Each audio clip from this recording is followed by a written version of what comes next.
So hello everybody, welcome to our YouTube channel the creative minds academy. आज की जो video रहने वाली है ये रहने वाली है क्लास 10th के स्टूडेंट्स के लिए। ठीक है, तो आज से हम लोग इस वीडियो से क्लास 10th का बायोलॉजी का जो सिलेबस है, जो सीबीएसई का सिलेबस है, यानी कि जो आपके बोर्ड एग्जाम्स होंगे मार्च 2025 के अंदर, है ना, फरवरी से मार्च के बीच में जो आपके बोर्ड एग्जाम्स होंगे उनका बायोलॉजी का पूरा सिलेबस हम लोग इस वीडियो सीरीज के अंदर जो है वो कंप्लीट करेंगे। ठीक है, इस वीडियो सीरीज के अंदर हम लोग क्लास 10th का पूरा जो बायोलॉजी का सिलेबस है उसको कंप्लीट करेंगे। ठीक है, जो सबसे पहले जो चैप्टर हम लोग स्टार्ट करेंगे that is how do organisms reproduce, है ना। यानी कि हम लोग पहले, अभी मैं आपको बता देती हूँ हम लोग किस किस तरीके से चैप्टर्स को कवर करेंगे। सबसे पहले हम जो चैप्टर करेंगे दैट इज रिप्रोडक्शन। ठीक है, सबसे पहले जो चैप्टर मैं आप लोगों को करवाऊंगी दैट इज रिप्रोडक्शन। उसके बाद मैं आप लोगों को करवाऊंगी हेरिडिटी। हेरिडिटी वाला जो चैप्टर है इसके बाद हम वो कवर करेंगे। नेक्स्ट हम लोग जो आपका जो चैप्टर है, जो आपका आर एनवायरनमेंट जो चैप्टर है, जो नेचुरल रिसोर्सेज वाला चैप्टर है उसको कवर करेंगे। नेक्स्ट हम लोग जो कवर करेंगे that will be life processes, या हम लोग ऐसा करेंगे पहले लाइफ प्रोसेसेस को कवर कर लेंगे, फिर उसके बाद कंट्रोल एंड कोऑर्डिनेशन को कवर करेंगे, एंड लास्ट में हम लोग जो है आपका जो लास्ट चैप्टर बायोलॉजी का है, ये आपकी साइंस की बुक का भी जो लास्ट चैप्टर है उसको हम लोग लास्ट में कवर करेंगे, क्योंकि उसकी वेटेज जो है इन चैप्टर्स के कंपैरेटिवली वेटेज जो है वो कम है। ठीक है, इसके अलावा रिप्रोडक्शन करके फिर हम लोग हेरिडिटी पे चलेंगे, ताकि ये वाला जो पूरा यूनिट है ये कंप्लीट हो जाए। आपके ये सारे टॉपिक्स जो है वो आपस में इंटर रिलेटेड है, रिप्रोडक्शन और हेरिडिटी ये कंप्लीट हो जाए। उसके बाद लाइफ प्रोसेसेस और कंट्रोल कोऑर्डिनेशन को हम लोग कंप्लीट करेंगे। ठीक है, हो सकता है आप लोगों के स्कूल्स के अंदर पहले लाइफ प्रोसेसेस उसके बाद कंट्रोल एंड कोऑर्डिनेशन हो, पर ये जो वीडियो सीरीज रहेगी इसके अंदर पहले हम लोग रिप्रोडक्शन, फिर हेरिडिटी, देन लाइफ प्रोसेसेस, और लास्ट में कंट्रोल कोऑर्डिनेशन के बाद में जो आपका लास्ट बायोलॉजी का चैप्टर है उसको हम लोग कवर करेंगे। ठीक है, तो ये जो वीडियोस आएंगी, हर चैप्टर की जो वीडियोस आएंगी वो पार्ट्स के अंदर आएंगी। ठीक है, मैं वन शॉट के अंदर नहीं कवर करवाऊंगी। वन शॉट रिवीजन जो करवाई जाएगी हर चैप्टर की वो बिल्कुल लास्ट में आएगी। ठीक है, यानी कि जब सारा सिलेबस ये बायोलॉजी का कंप्लीट हो जाएगा उसके बाद में वन शॉट सीरीज आएगी, और जो मोस्ट इंपॉर्टेंट क्वेश्चंस या मोस्ट प्रोबेबल क्वेश्चंस है वो वाली वीडियोस भी तभी आएंगी। ठीक है, तो आज से हम लोग रिप्रोडक्शन को शुरू करेंगे और हम लोग बेसिक्स की बात करेंगे। ठीक है, तो सबसे पहले अगर बात करी जाए रिप्रोडक्शन की, हेडिंग डाल लेते हैं ऊपर रिप्रोडक्शन की। अच्छा, अभी तक आप लोगों ने अपने स्कूल्स के अंदर, या जो बच्चे अगर ऑनलाइन कोचिंग वगैरह भी लेते हैं तो उन्होंने अभी तक लाइव प्रोसेसेस चैप्टर को हो सकता है कि कंप्लीट कर लिया हो सकता है कुछ स्कूल्स में कंट्रोल कोऑर्डिनेशन भी हो गया हो। तो लाइव प्रोसेसेस के अंदर जो टॉपिक्स हम लोग पढ़ते हैं, डाइजेशन, रेस्पिरेशन, है ना, इसके अलावा जो है एक्सक्रीशन पढ़ते हैं। तो ये वाले जो प्रोसेसेस है ना, जो ट्रांसपोर्टेशन है, डाइजेशन, रेस्पिरेशन, ट्रांसपोर्टेशन, एक्सक्रीशन, ये वाले जो प्रोसेसेस हैं उनको हम लोग बोलते हैं बेसिक लाइफ प्रोसेसेस, है ना। बेसिक लाइफ प्रोसेसेस यानी कि ये प्रोसेसेस अगर जो है ह्यूमन बॉडी के अंदर ना अकर हो तो जो ह्यूमन बीइंग है वो एग्जिस्ट नहीं कर पाएगा, है ना। यानी कि मान लो कि अगर डाइजेशन नहीं हो रही है ना, जैसे मान लो हम लोग बात करें डाइजेशन की, है ना, अगर मान लो कोई ऑर्गेनिज्म है वो न्यूट्रिशन नहीं ले रहा, वो न्यूट्रिशन नहीं ले रहा, और अगर न्यूट्रिशन नहीं ले रहा है तो वो फूड को डाइजेस्ट उसकी बॉडी नहीं कर पा रही है। यानी कि जो बेसिक डाइजेस्टिव प्रोसेसेस हैं वो उस इंसान की बॉडी के अंदर प्रॉपरली अकर नहीं कर रहे हैं। तो क्या उस इंसान को प्रॉपर न्यूट्रिशन मिलेगा? क्या उसको खाने से जो एनर्जी मिलनी चाहिए वो मिलेगी? Obviously not. यानी कि डाइजेशन जरूरी है। अगर इंसान खाना ना खाए तो भूख से मर जाएगा, और अगर खाना डाइजेस्ट ना हो तो वो एक अलग प्रॉब्लम है। फिर इसके बाद अगर मैं बात करूं रेस्पिरेशन की, है ना, रेस्पिरेशन की अगर मैं बात करूं, अब मान लो हम लोग सांस ना लें, अगर हम लोग सांस ना लें तो आप जिंदा रह सकते हो? अभी अगर मैं आपको बोल दूं कि आप 1 मिनट तक अपनी सांस रोक लो, क्या आप जिंदा रह पाओगे? आप जिंदा नहीं रह पाओगे, है ना। अब इंसान क्या होगा, मर जाएगा। तो इसलिए सांस लेना भी बहुत जरूरी है ना। रेस्पिरेशन के अंदर और क्या होता है, ब्रेक डाउन ऑफ फूड होता है ना, एनर्जी भी आपको जो है मिल रही होती है, ठीक है, एनर्जी भी जो है इंसान को मिल रही होती है। तो इसलिए क्या हम लोगों को इस बात से समझ में आया, इस बात से हमें ये भी समझ में आया कि हमारे लिए जो है रेस्पिरेशन भी जरूरी है, न्यूट्रिशन यानी कि डाइजेशन का प्रोसेस भी जरूरी है, ठीक है। इसके अलावा अगर मैं बात करूं ट्रांसपोर्टेशन की, ठीक है, किसकी अगर मैं बात करूं, अगर मैं बात करूं ट्रांसपोर्टेशन की, है ना, अगर मैं बात करूं ट्रांसपोर्टेशन की, अब मान लो कि आपने तो खाना खा लिया, आपने खाना खा लिया, खाना सबसे पहले कहाँ पे जाता है, खाना सबसे पहले आपके माउथ से जाता है स्टमक के अंदर, ठीक है, स्टमक के अंदर खाना जाता है। मान लो जो आपने खाना खाया वो स्टमक के अंदर ही रह जाए, उसको कोई ब्रेक डाउन ना हो, वो वहीं पे पड़ा रहे, क्या वो खाना आपकी बॉडी के लिए यूज का होगा? अगर वो खाना जो है, वो जो फूड है, उसका ट्रांसपोर्टेशन ही नहीं हो पा रहा है डिफरेंट बॉडी पार्ट्स के अंदर, है ना, जो कि थ्रू ब्लड होता है ना, जो कि थ्रू ब्लड होता है, तो अगर आपके खाने का जो है ट्रांसपोर्टेशन हो ही नहीं पा रहा है, तो क्या उस खाने से आपको एनर्जी मिलेगी? नहीं मिलेगी। यानी कि ट्रांसपोर्टेशन भी हमारे लिए जरूरी हो गया। फिर आता है एक्सक्रीशन, है ना, फिर आता है एक्सक्रीशन, तो एक्सक्रीशन भी जरूरी है। अगर वेस्ट प्रोडक्ट जो है वो बॉडी से बाहर ना निकले, है ना, अगर बॉडी से बाहर आपके जो वेस्ट प्रोडक्ट्स है उनको एक्सपेल आउट ना किया जाए, तो आपकी बॉडी के अंदर इतना वेस्ट एक्यूमुलेट हो जाएगा कि आप वैसे ही मर जाओगे। तो यानी कि एक्सक्रीशन का जो प्रोसेस है वो भी हमारी बॉडी के लिए जरूरी हो गया। यानी कि ये जो प्रोसेसेस हैं ये बेसिक लाइफ प्रोसेसेस है और ये होने जरूरी है। बट रिप्रोडक्शन जो है that is not that much basic के इसके बिना इंसान मर जाएगा, क्योंकि बहुत सारे ऐसे ऑर्गेनिजम्स भी एग्जिस्ट करते हैं नेचर के अंदर जिनमें रिप्रोडक्शन के प्रोसेसेस देखने को नहीं मिलते, ठीक है, जैसे कि म्यूल्स होते हैं, ठीक है, या फिर जो स्टेराइल वर्कर बीज होती हैं, है ना, या फिर ह्यूमन बींग्स के अंदर भी कुछ ह्यूमंस जो होते हैं वो रिप्रोड्यूस नहीं कर पाते, तो क्या वो जिंदा नहीं रह रहे होते? वो जिंदा तो रह रहे होते हैं।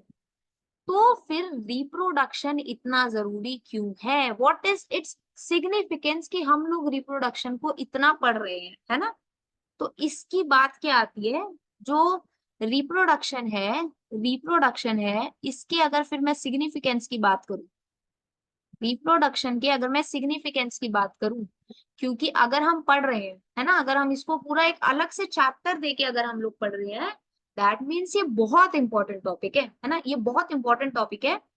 अगर इसके सिग्निफिकेंस की बात की जाए तो इसका जो सिग्निफिकेंस होता है that is it ensures continuity of species, it ensures continuity of species generation after generation, ठीक है, it ensures continuity of species generation after generation। अच्छा, रिप्रोडक्शन के प्रोसेस के बारे में अगर मैं बेसिक बात करूं, रिप्रोडक्शन का प्रोसेस आप लोगों को पता है कि it is the process by which organism give birth to young ones similar to itself, है ना। रिप्रोडक्शन की अगर डेफिनेशन की बेसिक डेफिनेशन की बात करी जाए, it is defined as a biological process, biological process in which organisms give rise to young ones, rise to young ones similar to themselves, similar to themselves, ठीक है।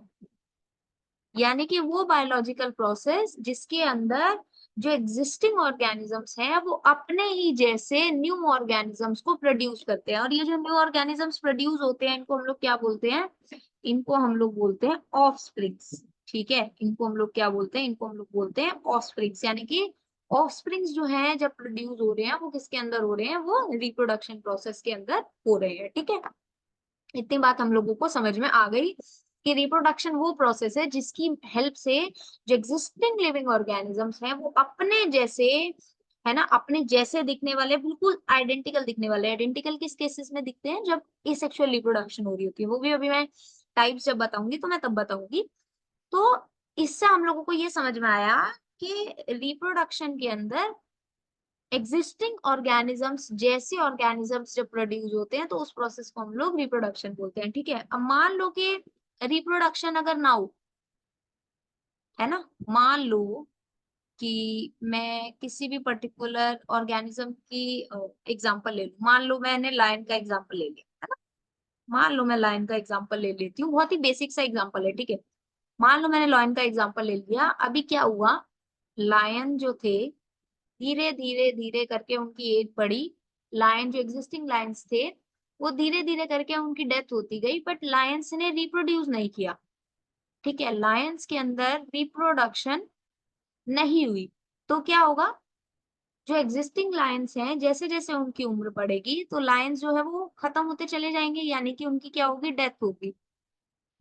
अब फिर क्या होगा, क्योंकि जो एग्जिस्टिंग लायंस थे उन्होंने रिप्रोड्यूस किया ही नहीं था, तो क्या होगा, जो लायंस की जो स्पीशीज है वो खत्म हो जाएगी, यानी कि जिसको हम लोग क्या बोलते हैं, एक्सटिंक्ट हो जाएगी। ठीक है, यानी कि वहां पर क्या है, लायंस की और स्पीशीज आएंगी नहीं, वो एक्सटिंक्ट हो जाएंगी। ठीक है, वो एक्सटिंक्ट हो जाएंगी। तो अब क्या हुआ, जैसे स्पीशीज एक्सटिंक्ट हो गई, यानी कि लायंस की और स्पीशीज हमें देखने को नहीं मिलेगी, उस पर्टिकुलर टाइप की जो स्पीशीज है वो अब जो है हमारी अर्थ के ऊपर से वैनिश हो गई।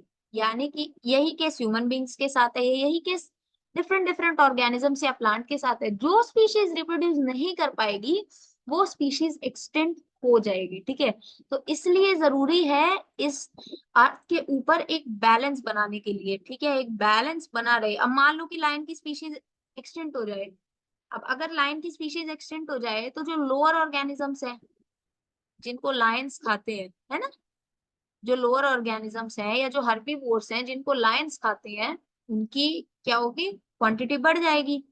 या जो कुछ हायर ऑर्गेनिजम्स हैं, या, है ना, जो लॉयंस जिन जिन जिनका शिकार लॉयन है, जिनका शिकार लॉयन है, अब क्या होगा, वो भूख के मारे मर जाएंगे, इनकी वैसे बढ़ जाएगी जो अमाउंट होगा लोअर ऑर्गेनिजम्स का, तो क्या होगा, एक इम्बैलेंस क्रिएट हो जाएगा। ठीक है, एक इम्बैलेंस क्रिएट हो जाएगा। तो हर टाइप की स्पीशीज का अपना इंपॉर्टेंस है, एंड उसी इंपॉर्टेंस के चलते एक बैलेंस हमारे अर्थ के ऊपर बना रहे, इसलिए रिप्रोडक्शन का होना जरूरी है। ठीक है, इसलिए क्या जरूरी है कि ये जो रिप्रोडक्शन का प्रोसेस है ये क्या होता रहे, ये कंटिन्यूअसली जो है हमारे अर्थ के ऊपर चलता रहे। ठीक है, तो इसलिए जरूरी है कि रिप्रोडक्शन हर टाइप का ऑर्गेनिज्म जो है वो रिप्रोड्यूस करे। ठीक है, अच्छा, ये जो नोट्स आप लोगों के रहेंगे, इन नोट्स को आप क्या कर सकते हैं, हमारे टेलीग्राम चैनल जो कि द क्रिएटिव माइंड्स एकेडमी के नाम से ही है, जिसका लिंक जो है इस वीडियो के डिस्क्रिप्शन में भी आपको मिल जाएगा, तो आप क्या कर सकते हो, हमारे टेलीग्राम चैनल के ऊपर जाके आप टेलीग्राम चैनल को ज्वाइन कीजिए, एंड वहां से आप जो है इनके जो पीडीएफ्स हैं उनको क्या कर सकते हैं, डाउनलोड कर सकते हैं। ठीक है, ये जो पीडीएफ्स रहेंगे लेक्चर बाय लेक्चर, मैं वहां पर क्या करती रहूंगी, उनको अपलोड करती रहूंगी। ठीक है, जो आपके पीडीएफ्स है उनको मैं अपलोड करती रहूंगी। ठीक है, तो वहां से आप लोग पीडीएफ डाउनलोड कर सकते हैं, एंड इसके अलावा भी जो भी इंपॉर्टेंट अपडेट्स होती हैं वो भी मैं वहीं पे अपडेट करती हूँ, तो आप उसको ज्वाइन कर लीजिए। एंड जो हमारा डिस्कशन ग्रुप है द क्रिएटिव माइंड्स एकेडमी का, ये आप उसको भी ज्वाइन कर सकते हैं। And अगर आप चाहें तो हमें इंस्टाग्राम के ऊपर भी आप फॉलो कर सकते हैं। ठीक है, तो ये हो गई बात इस चैप्टर के नोट्स की, या आगे आने वाले चैप्टर के नोट्स के पीडीएफ की। ठीक है, अब अगर मैं बात करूं, मैंने बोला कि जो ऑर्गेनिजम्स प्रोड्यूस होते हैं वो कुछ केसेस के अंदर क्या होते हैं, आइडेंटिकल होते हैं। ठीक है, अच्छा, अब आइडेंटिकल का मतलब क्या हो गया, मान लो एक ये ऑर्गेनिज्म है, मेरी ड्राइंग बहुत गंदी है बट फिर भी मान लो ये है, तो मान लो ये क्या है, आपके आइडेंटिकल है, एक जैसे दिखने वाले हैं। अब एक ऑर्गेनिज्म मान लो है ये, ठीक है, और एक ऑर्गेनिज्म है मान लो ये, ठीक है, तो ये क्या आइडेंटिकल है, बट ये सिमिलर है, सिमिलर है। ठीक है, तो यानी कि अच्छा, अगर मैं बात करूं कि अगर आप लोगों की बात की जाए, है ना, तो आप लोग अपने पेरेंट्स के जैसे दिखते हो, बिल्कुल सेम तो नहीं दिखते ना, है ना। अगर मैं ट्विंस की भी बात करूं तो ट्विंस जो होते हैं वो भी दो टाइप के होते हैं ना, एक आइडेंटिकल ट्विंस होते हैं, एक नॉन आइडेंटिकल, है ना। तो वो तो खैर आप तब पढ़ते हैं जब आप 11th या 12th क्लास के अंदर आप मेडिकल लेते हैं, तो तब आप पढ़ते हैं कि आइडेंटिकल और नॉन आइडेंटिकल ट्विंस का क्या कॉन्सेप्ट है। बट अभी के लिए अगर बात की जाए, तो अगर जो ऑर्गेनिजम्स प्रोड्यूस हो रहे हैं वो आइडेंटिकल भी हो सकते हैं, यानी कि बिल्कुल सेम भी हो सकते हैं, और सिमिलर का मतलब होगा कुछ कुछ वैसे दिखते हैं, उनके बॉडी पैटर्न्स वैसे हैं, तो वो सिमिलर भी हो सकते हैं, ठीक है। अब आइडेंटिकल कब होंगे? आइडेंटिकल तब होंगे जब वहां पर फ्यूजन ऑफ गैमेट्स ना हो, यानी कि वहां पर एसेक्सुअल रिप्रोडक्शन हो रहा हो, ठीक है। क्या होगा? आइडेंटिकल कब हो सकते हैं? जब वहां पर एसेक्सुअल रिप्रोडक्शन हो रहा हो, एसेक्सुअल रिप्रोडक्शन अकर हो रहा हो, है ना, यानी कि वन पेरेंट से जब जो है आपका रिप्रोडक्शन हो रहा हो, तो तब क्या हो सकता है? आपके जो है आइडेंटिकल ऑर्गेनिजम्स प्रोड्यूस हो सकते हैं।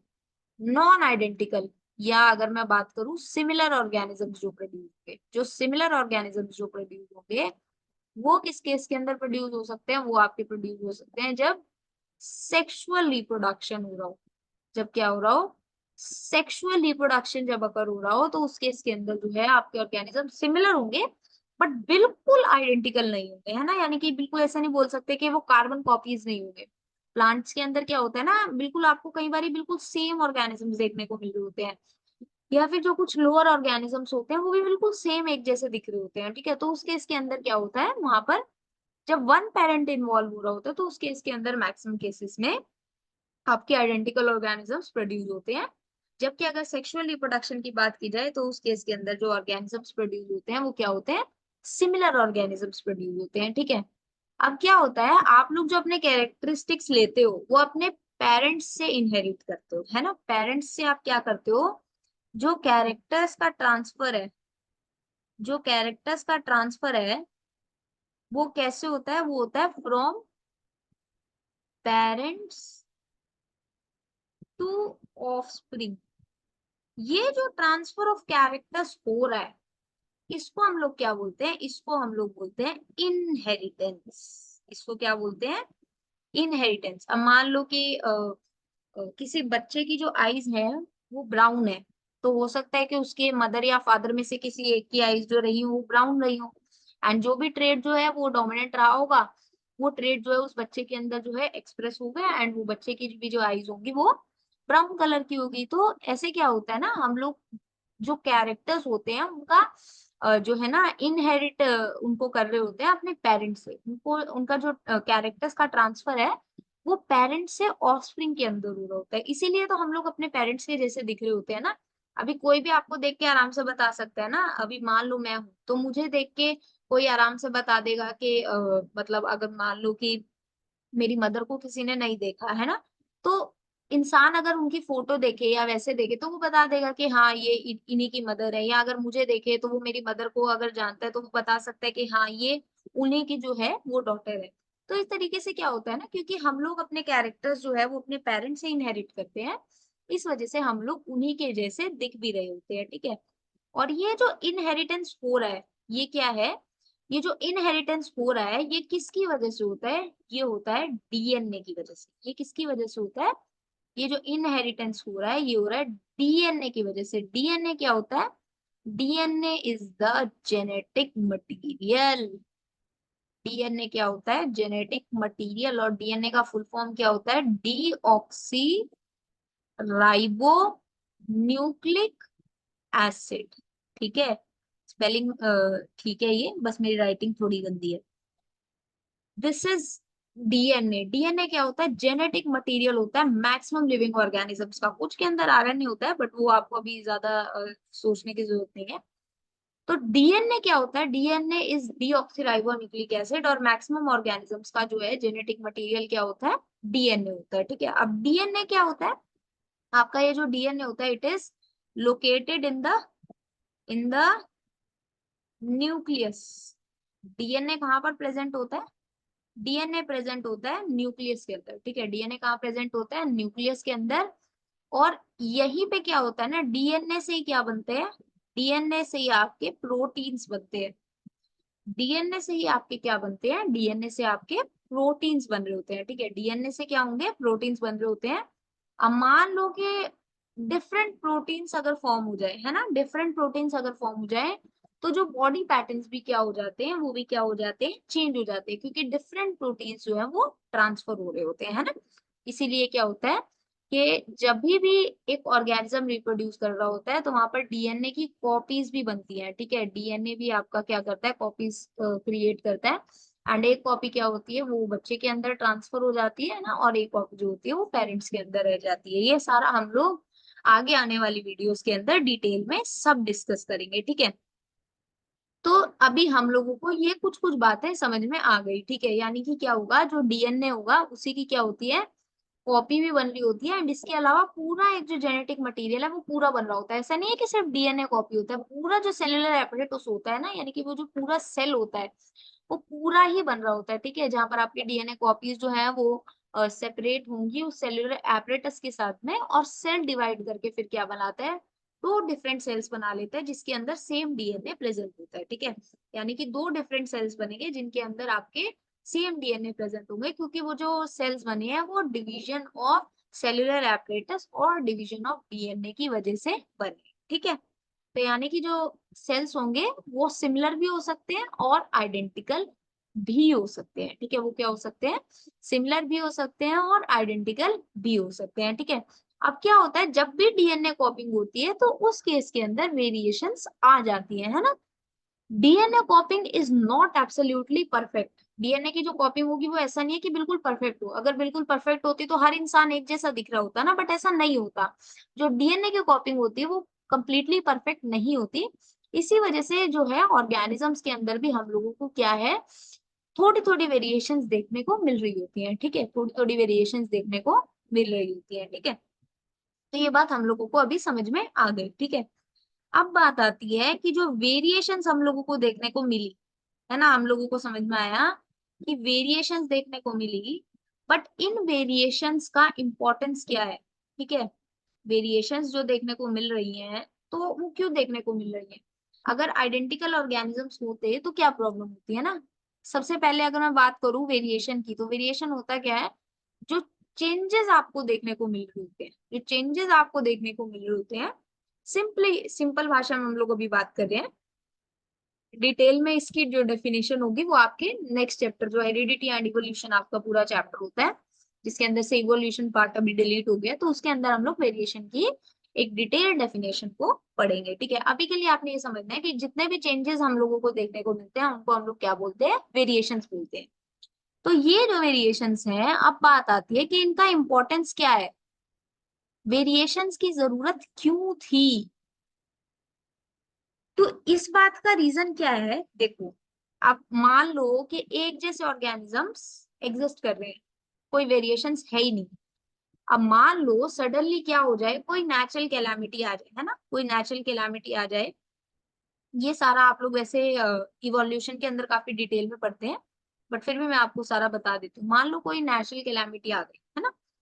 तो या फिर एक एग्जांपल ले लेते हैं, मान लो एक रेड कलर की बीज है, ठीक है, और एक क्या है आपकी लेट से ग्रीन कलर की बीज है, ठीक है। बीज जो है वो दो कलर की आपके एग्जिस्ट कर रही है, एक रेड बीज है और एक ग्रीन बीज है। अब मान लो ये जो आपकी बीज है ना, डिफरेंट स्पीशीज है, बीज की ही डिफरेंट स्पीशीज है। अब ये जो स्पीशीज है इनको प्रे करने के लिए एक प्रीडेटर आ जाता है, ठीक है। एक प्रीडेटर आया जो इनको खाने के लिए आया, क्योंकि उसे भी तो अपनी भूख मिटानी थी।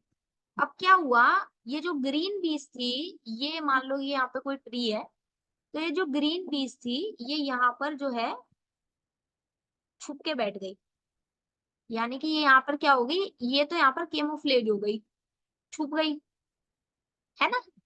ग्रीन के अंदर ग्रीन नहीं दिखी, बट ये जो रेड बीज है ये इजीली जो है वो प्रीडेटर ने आइडेंटिफाई कर ली, और रेड बीज जो है वो एक्सटिंक्ट हो गई, क्योंकि उनका तो कंजम्पशन होता जा रहा है और ग्रीन बीज बचती जा रही है। तो उस वजह से क्या होता है, यहाँ पर वेरिएशन, ये जो है इनके कलर में जो वेरिएशन है, इसकी वजह से क्या हुआ, जो सर्वाइवल के चांसेस थे, जो सर्वाइवल के चांसेस थे वो बढ़ गए एक पर्टिकुलर टाइप ऑफ बीज के। तो ये वेरिएशन जो है वो आपका एनवायरनमेंट के अंदर क्या चेंजेस देखने को मिल रहे हैं, क्या क्या चेंजेस जो हैं जिनको लेके जो है एक ऑर्गेनिज्म बेस्ट वे में खुद को अडेप्ट कर सके, है ना, बेस्ट वे में एक ऑर्गेनिज्म खुद को अडेप्ट कर सके। तो इसलिए क्या होते हैं, ये जो वेरिएशंस होती हैं ये जरूरी होती है, यानी कि ताकि क्या हो सके, सर्वाइवल के भी जो चांसेस हैं वो बढ़ सके। अब यहीं पे अगर मैं बात करूं नेचुरल कैलामिटी की, मान लो कि सारे ही ऑर्गेनिज्म जो होते हैं वो एक जैसे होते हैं, तो उसके इसके अंदर क्या हो जाते हैं, वो सारे ही स्पीशीज जो है जो पूरा वो जो मैं मान लू के बोल दूं कि एक पर्टिकुलर टाइप ऑफ स्पीशीज की जितने भी ऑर्गेनिज्म है वो सभी क्या हो जाते हैं, एक्सटेंट हो जाते हैं, यानी वो पूरी स्पीशीज ही क्या हो जाती, खत्म हो जाती। बट अगर उसी स्पीशीज के अंदर कुछ वेरिएशंस देखने को मिलते, तो हो सकता है कि उसके कुछ जो है स्पीशीज बच जाती है एंड वही रिप्रोड्यूस करके वो स्पीशीज का जो है जनरेशन बाय जनरेशन वो है रिप्रोड्यूस करके चलती रहती। तो इसलिए क्या होता है, जो वेरिएशंस होते हैं ये बहुत जरूरी होते हैं, ठीक है, ताकि क्या हो सके कि जो सर्वाइवल है स्पीशीज का, है ना, विद टाइम जो है जो सर्वाइवल है वो क्या हो सके, इन जो स्पीशीज हैं, डिफरेंट डिफरेंट लिविंग स्पीशीज जो हैं हमारे अर्थ के ऊपर जो एग्जिस्ट करती है, उनका जो सर्वाइवल है वो क्या हो सके, मैक्सिमम पॉसिबल सर्वाइवल जो है उनका हो सके, एंड वो जो एनवायरनमेंट है उसके अंदर वो क्या कर सके, एग्जिस्ट कर सके, ठीक है, वो अच्छे तरीके से क्या कर सके, एग्जिस्ट कर सके, ठीक है। तो इसी के साथ हम लोगों ने क्या किया, इस चैप्टर की अभी डिटेलिंग की बात करी, ठीक है। आई विल हाईली रिकमेंड कि अभी आप लोग अगर बोर्ड्स की तैयारी कर रहे हो ना, तो एनसीईआरटी बुक जो है वो बहुत इंपॉर्टेंट है, ठीक है, जो एनसीईआरटी की जो बुक है वो आपकी बहुत इंपॉर्टेंट है। तो अब एनसीईआरटी का पढ़ने का क्या मतलब है, वैसे तो इन वीडियोस के हेल्प से आपकी पूरी एनसीईआरटी डिटेल में कवर हो जाएगी, बट देन ऑल्सो जैसे ही आप वीडियो कंप्लीट करते हैं आई विल रेकमेंड कि आप जाके अपनी एनसीईआरटी को पढ़ें, ठीक है, और उनको अच्छे तरीके से समझें। फिर उसके बाद जो भी आपके डाउट्स हो वो आप कमेंट सेक्शंस में भी पोस्ट कर सकते हो, ठीक है। तो अब अगर मैं बात करूं रिप्रोडक्शन के टाइप्स की, रिप्रोडक्शन के टाइप्स की, मैं अभी इसका सिर्फ बेसिक बता रही हूँ, बाकी इसको हम डिटेल में कल कवर करेंगे, ठीक है। तो रिप्रोडक्शन जो होती है that is of two types, ठीक है, reproduction is of two types broadly. First is asexual and the second one is sexual reproduction, ठीक है, the first one is asexual reproduction and the second one is sexual reproduction, ठीक है। तो ये जो दो टाइप की रिप्रोडक्शन प्रोसेसेस जो है जो अकर कर रही हैं, अब यहाँ पर क्या होता है ना, सेक्सुअल रिप्रोडक्शन, एसेक्सुअल रिप्रोडक्शन के अंदर क्या होता है, जनरली वन पेरेंट इन्वॉल्व होता है, ठीक है, और क्या होता है ना कि वहां पर क्या होगा, जो फ्यूजन ऑफ गैमेट होगा वो भी होगा तो सिंगल पेरेंट से होगा, ठीक है, विदाउट और विद फ्यूजन ऑफ गैमेट्स जो है वो एसेक्सुअल रिप्रोडक्शन पॉसिबल होती है। बट सेक्सुअल रिप्रोडक्शन के अंदर एक तो fusion of gametes is very important and इसके अलावा यहाँ पर टू पेरेंट्स का जो है वो रिक्वायरमेंट होता है। टू पेरेंट्स के बिना सेक्सुअल रिप्रोडक्शन जो है वो अकर नहीं कर सकी थी, ठीक है।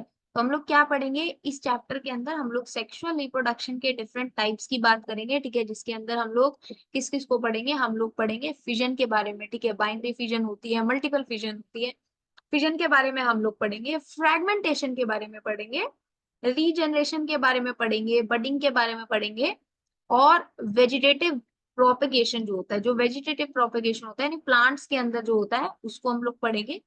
इसके अलावा स्पोर फॉर्मेशन की हम लोग बात करेंगे, ठीक है। तो ए सेक्सुअल के अंदर इतना पढ़ के फिर हम लोग सेक्सुअल रिप्रोडक्शन के अंदर ये पढ़ेंगे कि जब एसेक्सुअल रिप्रोडक्शन थी तो सेक्सुअल रिप्रोडक्शन, क्योंकि सेक्सुअल रिप्रोडक्शन के अंदर एनर्जी का एक्सपेंडिचर भी होता है, वो ज्यादा होता है and that is more time consuming. तो सेक्सुअल रिप्रोडक्शन की नीड क्यों थी, ठीक है। उसके बाद हम लोग पढ़ेंगे फ्लावरिंग प्लांट्स जो होते हैं जिनको हम लोग एंजियोस्पर्म्स भी बोलते हैं।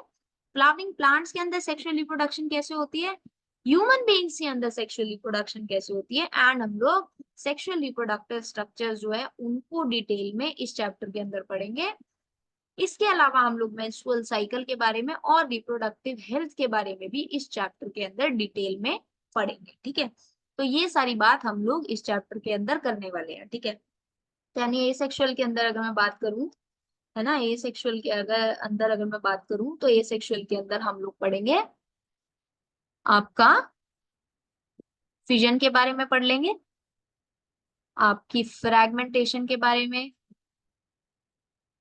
फिर उसके बाद हम लोग बडिंग, रीजनरेशन, ठीक है, स्पोर फॉर्मेशन जो होता है उसके बारे में हम लोग पढ़ेंगे, ठीक है। वेजिटेटिव प्रोपेगेशन जो होता है, वेजिटेटिव प्रोपेगेशन होता है प्लांट्स के अंदर, और ये सारी जो बातें हो रही है ये हो रही है यूनिसेल्युलर ऑर्गेनिजम्स के अंदर। ये किसके अंदर हो रही है? यूनिसेल्युलर ऑर्गेनिजम्स के अंदर। अब प्लांट्स के अंदर क्या होता है ना, सेक्सुअल और एसेक्सुअल दोनों टाइप की रिप्रोडक्शन हो सकती है depending upon the complexity of plant, ठीक है।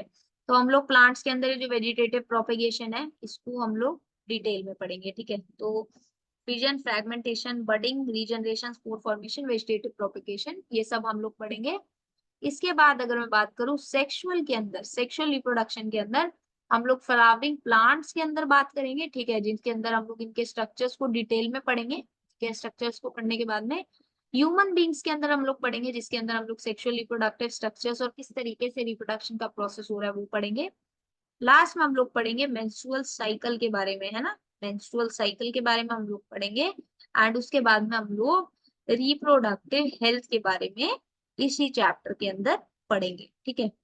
तो ये जो टॉपिक्स रहने वाले हैं ये हम इन चैप्टर्स के अंदर अपकमिंग वीडियोस के अंदर कवर करेंगे, ठीक है। तो आई थिंक इन सभी चैप्टर, इन सभी टॉपिक्स को कवर करने में अराउंड हम लोगों को 4 to 5 लेक्चर्स और जरूर लगेंगे, ठीक है, क्योंकि मैं हर टॉपिक को पूरा डिटेल में कवर करवाऊंगी, ठीक है। क्योंकि ये इंट्रोडक्टरी वीडियो थी और हो सकता है कि कुछ बच्चों जो है ये वीडियोस को बिल्कुल लास्ट में देखें, है ना, क्योंकि कुछ बच्चे क्या होते हैं बिल्कुल लास्ट में अपना सिलेबस कवर कर रहे होते हैं। तो अगर किसी बच्चे ने ये वीडियो लास्ट में देख रहे हो, ऑल्दो ये बात मैं लास्ट में बोल रही हूँ, बट आप इन वीडियोस को फिर क्या कर सकते हैं 1.5 या 2x पे भी इस वीडियो को देख सकते हो, क्योंकि ये इंट्रोडक्टरी वीडियो थी, ठीक है। बाकी हर वीडियो जो है थोड़ी छोटी लेंथ की हम लोग रखेंगे, ताकि जो भी टॉपिक कवर हो वो डिटेल में कवर हो एंड इजिली समझ भी आए, है ना। ज्यादा हम लोग कवर नहीं करेंगे, धीरे धीरे करके हम लोग सारा सिलेबस कवर करेंगे और डिटेल के अंदर कवर करेंगे, ठीक है, ताकि आप लोगों को सारा समझ भी आए और बायोलॉजी के पोर्शन के अंदर आप लोगों को कोई भी प्रॉब्लम अपने बोर्ड एग्जाम्स में फेस ना करनी पड़े, ठीक है। तो अगर आप लोगों ने ये वीडियो के हेल्प से इस वीडियो के थ्रू आप हमारे चैनल पे अगर आप नए हैं, आप लोगों ने पहली बार विजिट किया है, क्योंकि पिछले वीडियोस की अगर मैं बात करूं तो क्लास 10th का एक सिलेबस ही डला हुआ है। इसके अलावा क्लास 10th के लिए कोई वीडियो इस चैनल पे नहीं डली हुई है। तो अगर आप लोगों ने ये वीडियो के हेल्प से आप हमारे चैनल के ऊपर फर्स्ट टाइम आए हैं और आपको ये वीडियो अच्छी लगी हो, then please do like the video, do subscribe to our channel, share the video with your friends and अपने इस चैनल को भी आप लोग शेयर कीजिए, ताकि आपके फ्रेंड्स को भी जो है उनको भी जो है सिलेबस के अंदर हेल्प मिले, ठीक है। तो आपको ये वीडियो अच्छी लगी हो then stay tune, we will be meeting in the next video, till then keep learning.